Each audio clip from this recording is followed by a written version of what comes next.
What's up guys, and the megapixel war is back on. Samsung is moving on towards a new level that has never been seen on a smartphone camera before, that is 144 megapixels. We talked about this in the previous video that a bunch of different Chinese manufacturers have requested Samsung to make a 200 megapixel sensor, which most likely will happen in the far future, but right now Samsung is working on a 144 megapixel sensor. If you guys remember, Samsung is the first company that started this trend from 48 megapixel to 64 to 108 megapixels. All these sensors were made by Samsung, and all of these sensors made their first debut on a Xiaomi phone. So it seems like this will be the case this time around. According to a Twitter leakster, Xiaomi is working on a phone with 144 megapixel camera sensor. Of course, Samsung is the maker of this sensor. They're also collaborating with Xiaomi on this project. Not long ago, Samsung researchers revealed the 14 nanometer FinFET technology to make 144 megapixel image sensors. This new tech allowed for a 42% reduction in power consumption. So according to the leakster, the device name could be Mi 10s Pro or Mi CC10 Pro. This is going to be the first phone in the world, or I should say the first Samsung 144 megapixel camera smartphone,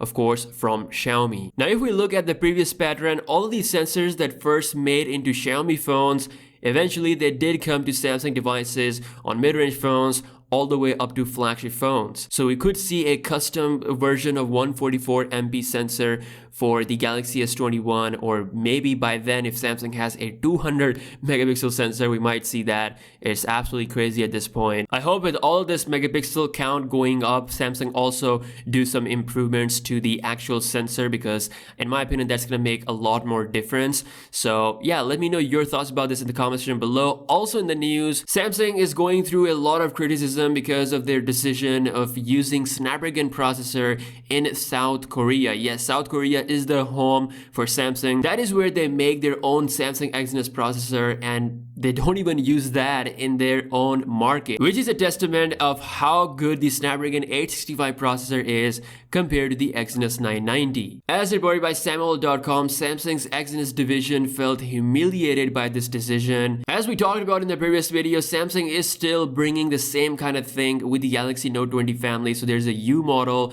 and then there's a B model, which means Exynos and Qualcomm. It's going to be very interesting to see what processor Samsung will use in South Korea for the Galaxy Note 20, especially now this is all over the news. Guys, here's the thing. Samsung will never quit making Exynos chips because they cannot completely depend on Qualcomm, but what they can do for the future is to close the performance gap. With the Galaxy Note 20 still months away, we can still see some performance improvement to the Exynos chip. One solution that was mentioned is that Samsung should ditch its own custom CPU cores in favor of ARM designs. That is what Qualcomm Snapdragon 865 also utilizes, so that could help close the performance gap.